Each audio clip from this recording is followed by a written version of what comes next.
When friends don't stop friends from drinking and driving, friends die. Drinking and driving can kill a friendship. East met West today in Germany. West German Chancellor Helmut Kohl made an official visit to Dresden, East Germany, where he met with East German Premier Hans Modrow. Thousands gathered along Kohl's motorcade route, waving flags and chanting slogans for German reunification. Kohl has proposed a plan for reunifying Germany, but Modrow remains opposed to the idea. There was another historic visit today when Soviet Foreign Minister Edvard Shevardnadze made an unprecedented visit to NATO headquarters in Brussels.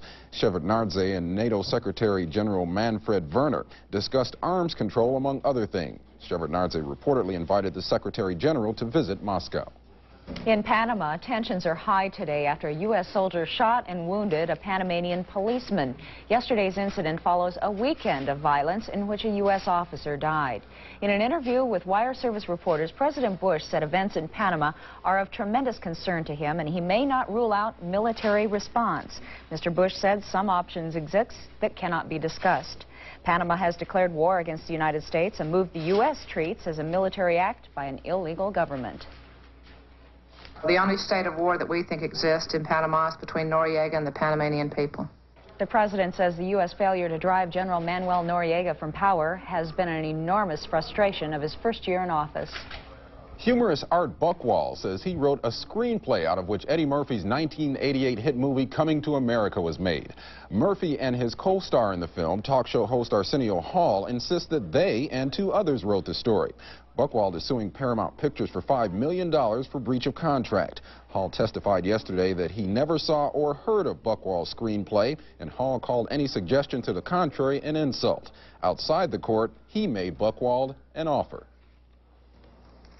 I think it's very unfair what's going on, and I'd rather loan Art Buchwald some money than go through this. Buchwald returns to the stand for more testimony today. Social service agencies trying to provide Christmas food baskets for the needy are worried that they're going to run short. Families began picking up their baskets from the Salvation Army yesterday.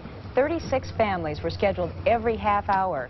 The Salvation Army says it only has enough food for yesterday and today. If we take care of the 540 today and the 540 roughly tomorrow, we expect somewhere around another 700 families that at the moment we do not have food for. St. Vincent de Paul is having the same problem. Its goal this year is to provide Christmas dinner for 7,500 families. Last year at this particular time we were within 10% of our goal, but this year it's not anywhere near that. I can't put a figure on it right now, but we've got to be at least 40% short. If you'd like to donate food, the St. Vincent de Paul Christmas Warehouse is located at 2050 Northwest Front. The Salvation Army Christmas headquarters is at 1710 Northeast Sandy.